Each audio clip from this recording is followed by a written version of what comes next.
next section. So there are 4 sections, like I said, and we're going to cover body, mind, and business.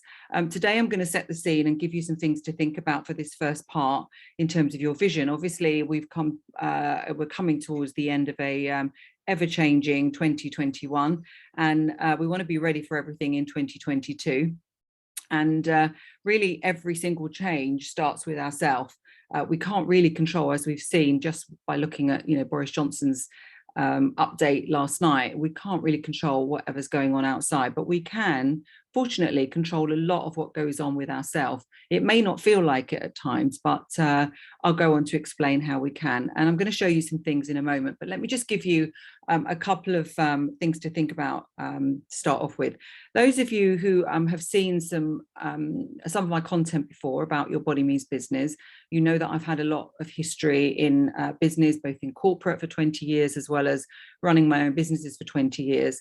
And then there was a significant change for me when I went through a physical transformation myself. I'd always been fit, but there was a particular level of fitness that I'd never attained. And when I did, everything changed. Everything changed in my life. And I realized that for real sort of success and everlasting energy, when I say everlasting, the science on longevity is really building momentum now. And whereas before we were considering that, it would be a good long life if you were to live into your 80s, scientists are saying now that routinely we should live past 120. Some are even saying up to 150. And I read something the other day up to 200. And although this is mind-boggling, it was mind-boggling to think about mobile phones, 100, even 50 years ago.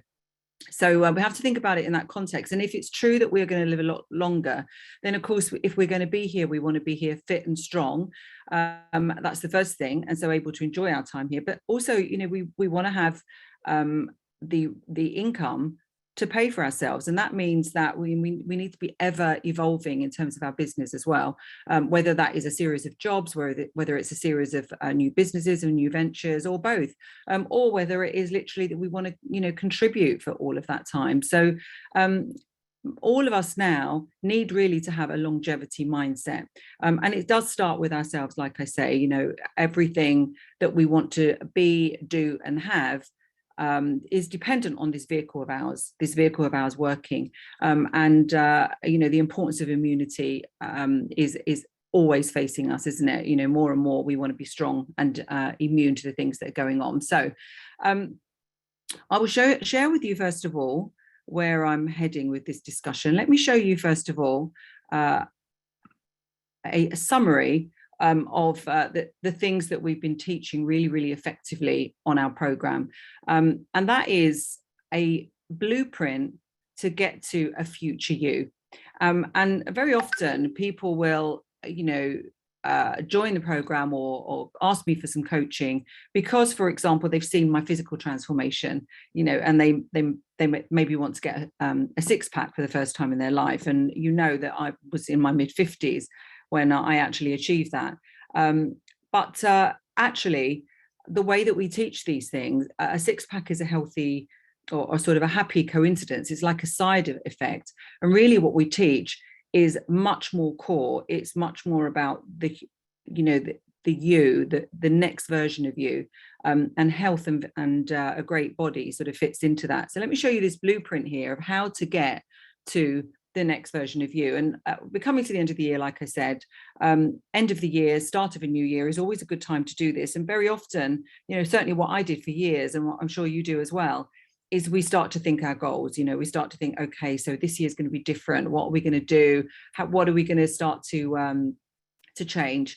Are we going to create some new habits? And that tends to be, we're going to start, we're going to give things up, and then we're going to start, training really hard or whatever it is. But it needs to be more holistic to be sustainable, is the first thing that I would say here. And there needs to be a series of steps. And what we teach, and what I'm going to go on to tell you about in this next 4 weeks, is how to put together a much more comprehensive plan, with each part of the puzzle helping you to achieve the other.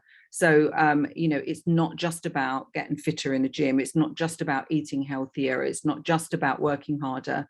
It's so much more than that. And so this roadmap here shows that there are 7 components. The first is to master the basics of weight training, as I've said here, and to start to become a lot more physically fit through that.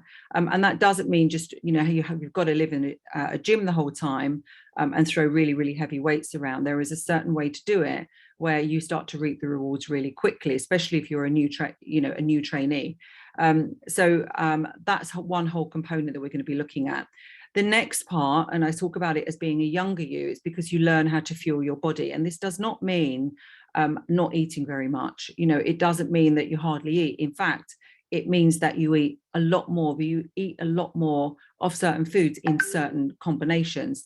And what this does is it starts to achieve a much younger feeling and looking you. I mean, one of the things that we're not told by all the beauty companies is that the number one really method of improving your skin, and people ask me, I'll be 60 in August, and people ask me how I achieve a youthful appearance and about my skin and everything, and it is about what you put into your body. It really is. And so that's another big component that we're going to cover, is about nutrition.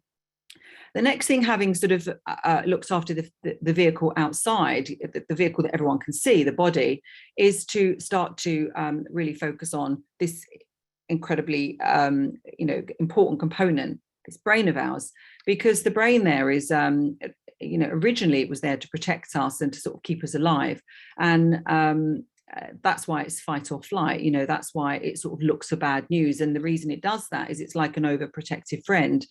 Our mind, what it does is it focuses on anything that could harm us, and that's why many of us, if we're not aware of this, can feel that maybe we shouldn't go and apply for that job, or maybe we're not going to take that leap of faith and try this new project, just because our brain is saying no, stay safe, stay on the sofa, watch Netflix, stay in your job. You don't need to start changing your body. This is what our brain does to us, and so this is a whole area where, once you understand the potential of your mind and you understand why it does the way, why it thinks the way it thinks, then you really can massively change what you do with your life, once you actually are in control of this thing up here. And you can catch yourself going down certain thought paths that maybe are not going to be helpful for you. So that's an area that we're going to cover in this 4-parter. And then when you've got this combination of tools in place now, your physical body, your mindset is strong, that's then the time to start to look at your career and your business. And often I used to see this a lot, years ago, people working so hard, and I was one of these myself. You succeed despite yourself. You're working so hard, and you just can't understand why you're not getting the results that you want. And the truth is, that there are so many business strategies out there. If it were just a question of following a business strategy, everybody would be super successful, and it isn't that, is it? It's about firstly having a great blueprint that works, and we have one of those on the program, a really good business blueprint. But secondly, it's having the energy, the resilience, and the mental strength to be able to follow this no matter what, to follow it consistently.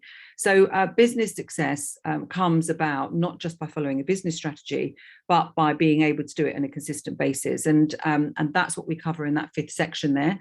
And when you've actually achieved that, and now maybe you're in a new career, or you're in a different career, or maybe you have a different job, the next step is, okay, well, maybe now you have reached a new version of you.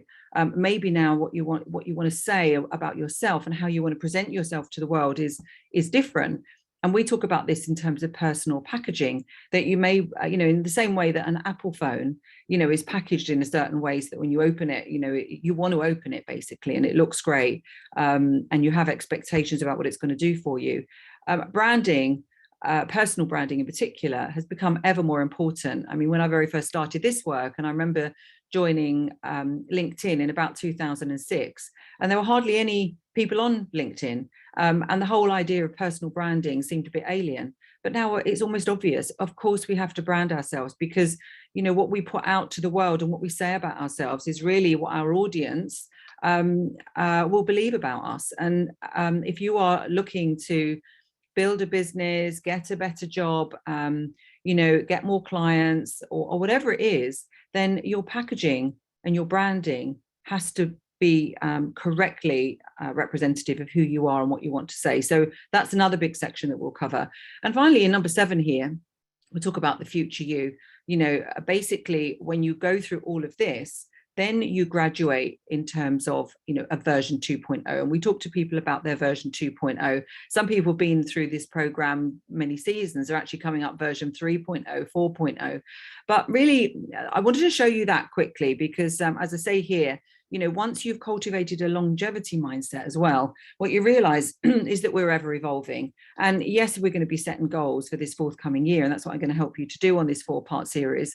But also, we are going to be changing, just by me saying this stuff to you now, and you may be listening to some of this for the first time, what you'll realize is that when you change your mindset and you start to think, okay, maybe I am going to have 2 or 3 more careers in the future. Maybe that takes the panic away. It means you don't have to get everything done this month, this quarter, or even this year, because maybe you have got 100 years, and accidents and illness aside, that's what the science is saying. For every year that we live, the scientists are sort of finding us another decade. So think about it like that. Think about it if you were, wherever you are now, let's say you're 50, 55, 40, 60, you've got probably your career 2 and 3 times over again. So when you start thinking about it like that, there's many, many opportunities to get it right, as it were. So I'll stop sharing that for a moment and just talk to you a little bit more about how we address goals going forward, and then I'm going to give you some questions to think about for the next week, really, so that when you come back next week we can start addressing some of the answers to your questions. But when you look at success, because obviously when we're setting goals, what we're really looking for is happiness and success, isn't it? And people say, I just want to be happy, but what is happiness? And I think that through this program and through looking at it, breaking it down into a series of components like this, we find the key to happiness, because it's not just one thing. People say follow your passion, people say do what you love, people say just be grateful for where you are now. And yes, all of those things are true, but there is a lot to real happiness and real success. And I'll explain some of that to you now to give you some things to think about before I dive into these questions. So the first thing, as I've just already touched on, is body. I think we've all been to that place where it doesn't matter what's going on. If you've got, let's say, a sore throat, or if you don't feel well and you've got a cold, and a lot of our loved ones at the moment are still getting COVID, and when you feel awful, you can't think of anything else besides just feeling better. That's all you really are preoccupied with. And so having a fit, healthy, strong body is number one in achieving long-term happiness and success. And that's why the tools and techniques that we teach you here are so critical, and they are very, very effective as well. As you've seen from the numerous transformations, people end up looking amazing, they look confident. Yes, they've got the 6-pack, but that's really not what this is. Not just a PT program. I'm not here only to train you to look great. And like I say, that's a happy coincidence, because what really matters is what's going on inside, and how you're able to impact the world around you, become this next version of yourself. So yes, the body is number one critical component. And after that, like I've said, it's about mindset. But what does that really mean? Well, it means your emotions. And if you think about what your regular emotions are that you feel, we all feel a variety of different emotions, and some emotions make us feel great, and some emotions make us feel really not great at all. And emotions, good emotions, they are excitement and positivity and gratitude and love and connection, and a feeling of progress. These are really great emotions.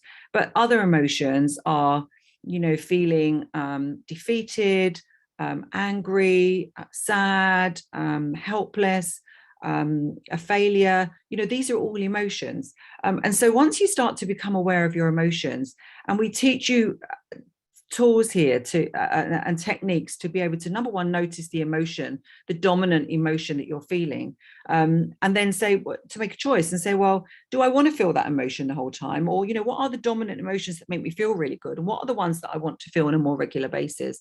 So your emotions I would say, are your second most critical component of an overall effective life. And when you're writing your goals, it's not just about I want to be, do, and have X, Y, and Z. It is about I want to feel a certain way. So it's documenting emotions so that you have a target in terms of how you want to feel most of the time.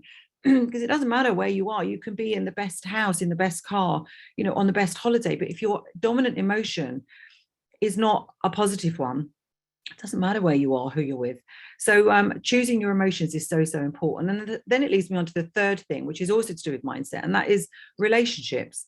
Because relationships don't just happen, and relationships are all about us.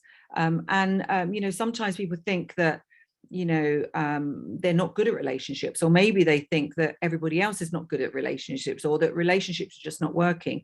But what we teach here on this program is that relationships start with us, and you can be very, very purposeful about relationships as well. You can pick and choose the relationships that you want, and you can design the types of relationships that you want. And I'm not saying about just new relationships or just romantic relationships. I mean, for example, if you have a troublesome relationship, let's say with a parent, then you can sit back and think, right, well, do I want to be right? Or do I want to have a great relationship? And if I want to have a great relationship, what are the components of that? And that doesn't mean to say be a pushover, but it means that you can start to be very, very purposeful about your relationships. If you get your relationships and your emotions under control, then you'll find that your mindset is a lot stronger. That leads me on to the fourth component, which is about time management and feeling in control of your time. And if you think about these things that I've mentioned so far, we may feel out of control, but all the things that I've mentioned so far, we are in control of. We're in control of our body, what we do with it, what we put inside it in terms of nutrition, how we treat our body, the sleep we get and everything. We're in control of how we are in relationships. We can pick and choose our emotions. And let's look at our time for a moment. We've all got the same amount of time, haven't we? The same as every single top minister, top business person, Boris Johnson, Richard Branson. We all have the same 24 hours. And so learning ways to pick and choose our time so we're spending it on things that really matter to us is a really, really important component of life. And that can be an important part of goal setting as well. How do we want to spend our time? And that's some of the things that we teach on this program as well, that I'll cover. The fifth component then is, we get onto money. The fifth and sixth components, money and career, because, it may feel that our career is out of control. But if you look at LinkedIn and you look at the number of opportunities that are there now, I always say, and some of you may know that I've had a very long career in recruitment and training and preparing people for the world of work, as well as working for 20 years in corporate myself as well. I'm obviously running businesses and employing people and things. Opportunities are boundless, they are limitless. As I've said, I've launched a job manifesto in 2018 in the House of Commons, and I actually called it the Limitless Manifesto, because people get great new jobs in the depths of an economic depression. They also lose jobs as well at the height of a boom.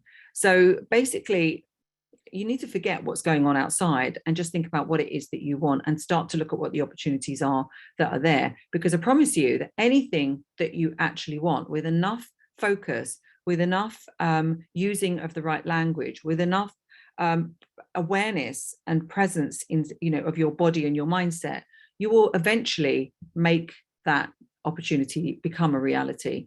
And so with careers, obviously this is an area of expertise of mine, of my team, and we can make things happen for you in your career that you just thought weren't possible. Whether that is, you've been overlooked for a promotion, and suddenly, because of this, all of these things that I've mentioned, you find that you're getting that promotion, maybe not one but two or three. You get that new job, and those new job offers, or maybe suddenly the job that you're in just becomes so much more enjoyable because now you see it for what it is, a great opportunity. And money as well. I mean, what you can do with money is you can, there are lots and lots of tools and strategies in terms of investments, and in terms of how you spend it and how you save it, and and how you give it away in terms of contribution. But money for everybody is a bit unpredictable. Even if you look at someone like Elon Musk, it goes up and down. If you look at the FTSE, if you look at any of the big indices across the world, they go up and down. But what tends to happen is overall things get better. And so what we teach with money is yes, the tools and strategies to accumulate a pot of wealth so that you become ultimately your version of a wealthy individual. But we also, alongside it, teach the resilience so that you're not panicking about tomorrow, and that you can see this for what it is, which is a very, very big picture. This is where the longevity mindset comes in. And then the next component is overall learning, because many people sort of stop learning. And you are not those people, because you're here on this webinar now. But a lot of people just stop learning when they finish school, they finish university. But why would you stop learning if you are going to be here for more and more and more decades? There is so much to learn. And when we are progressing, now come on, this is another component, but when we are progressing in any aspect of our life, we feel good. We feel a good emotion. The feeling of progress is a really great emotion. So we teach ways of learning. I give you so much content on learning, and I will be giving you, obviously, as I am now, but in the next 4 weeks, a lot of stuff to go and have a look at, to go and, because we learn what we want to learn, we focus on what we want to focus on. And it's going to be different for you, but there is a multitude of learning materials out there that I can recommend. If you go on my podcast, you will see straight away, one of the episodes is, I think I talk about 50 top books to have a look at. So anyway, that is another critical component of becoming the next version of you, is to be learning, and we give you guidance on that. And then contribution and impact. When you look at people that are dying, and the last things that they say, they always talk about the things that, if they talk about the things that they wish they did, then they'll talk about spending more time with family, they'll talk about spending more time with loved ones. And, when you ask people what they're proud of, it's nearly always to do with the impact that they've made. It's not so much, the money that they've achieved or anything like that. They talk about the impact that they've made. And when you actually have an impact, a ripple effect, then that in itself brings you a feeling of happiness and success. And it's really a great cycle to get into, because the more that you become, the more that you are, the more that you be, do, and have, the more of a ripple effect you have on other people, because they come to you. They come to you, they feel your confidence, they want to see what you're doing, they want to learn what you're doing. And you can therefore have an amazing ripple effect on not just your loved ones, but, the people that they spend their time with, and the people that maybe, you work with. I mean, me, for example, I can sort of talk about, people, my hairdresser, for example, between before lockdown and after lockdown, the way that she sort of transformed. And she said it was through watching my stories, which was such an amazing honor and feeling for me. So you can do this, you can have this impact, and you can do it by giving away money, you can do it by giving away time, you can do it by giving away lessons. So impact and contribution is another really, really important aspect of this overall picture of progress, and something to consider when you are putting down your goals. And then, the remaining components are progress, a feeling of progress, which I've already touched on. And finally, all of those 9 components that I've mentioned are what really, I believe, contribute to overall happiness. And so therefore, when you're putting your goals together and creating your vision for the future you want to be thinking about all of those components. And so what I would like you to do as part of this first week of this 4-parter is to go away and start thinking about these 10 components, what your goals are for this future you, this future 2022 you, this version 2.0 of you, if we're going to call it that, the version 2.0 of you. What are your goals in each of those 10 categories? And I'm going to help you just by finishing off now. We've got 4 minutes, and I'm just going to help you by giving you 10 questions to go and think about. And I will post these up later on, so that if you can't write quick enough, then just have a listen for now, because I'm going to post them up. So first things are, when you're contemplating this last year, because doing this, actually, you can't just do your goals in a 5-minute session of writing them down. You want to be thinking about what's happened up until now, and then thinking about each of these 10 components, one at a time. So What is a new routine or habit that you have loved doing this past year? So think about that. What have you been doing this past year? Secondly, is there a difficult challenge that you've overcome? So is there a challenge that you've overcome in this last year that you're proud of and that you've learned something from maybe? What do you wish you would have done more of in this last year? Because this is setting the scene for next year. So we're talking last year at the moment. And what do you wish you would have done less of in this last year? You know, are there things that maybe you think, you know, I shouldn't have maybe spent so much time or worried about it so much or thought about it so much? What was your absolute favorite memory of this last year? Because that is going to be one of your magical moments. And obviously, if you know what they are, you want to repeat those. And that's going to influence your goals for next year. And can you list some meaningful moments over the last year? So yes, you've had a favorite, but are there some more meaningful moments over the last year that really have made a difference to you or someone you love, or you feel have sort of pushed you forward somehow? And was there a relationship that really surprised you in a positive way? A new relationship, an existing relationship, something that you've built, a relationship even with yourself? You know, has there been a relationship that surprised you? And what was the best discovery that you've made in this last year? Maybe you've learned something, maybe you've met someone, maybe there's a new concept, maybe something I've just said even is going to really change things. And was there a new skill that you developed or learned in this last year? There's something now that you know that you didn't before. And is there a quality that you've discovered about yourself that you didn't know before, a new quality? So that's 10 questions. I've got many, many more to go through with you. But that's probably all I wanted to cover just for today, to set the scene for you, to demonstrate there is so much potential for you, for me, for everybody. And I'm excited to share this with you. I will send this out as a recording, just this one. But if you want the rest, parts 2, 3, and 4, then do subscribe. And what we're going to be doing in these next parts 2, 3, and 4 is we're going to delve into these 10 components that I've mentioned to you, and help you build up this picture, this blueprint of a future you. And I'm going to help you by asking more questions. And if there's any questions, I will answer those as well. Got lots of good mornings, but no other questions. And we're up to half an hour now. So I will say have a lovely week. Please take care, be careful, get your jabs, so that you keep your immunity up. And I look forward to speaking to you next week. Bye-bye.